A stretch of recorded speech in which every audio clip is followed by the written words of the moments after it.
এটা অ্যামাজন যে অনলাইন সামগ্রী যে গাড়ি কিছুদিন আগে আমরা এখানে ধরেছিলাম।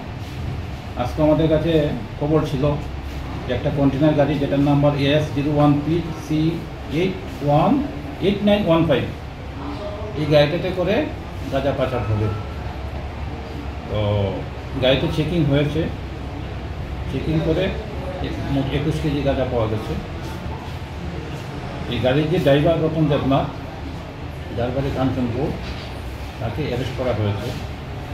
চোরাইবাড়ি থানাতে একটা কেস হয়েছে, ইনভেস্টিগেশন চলছে। গাড়িটা কোথা থেকে আসছিল?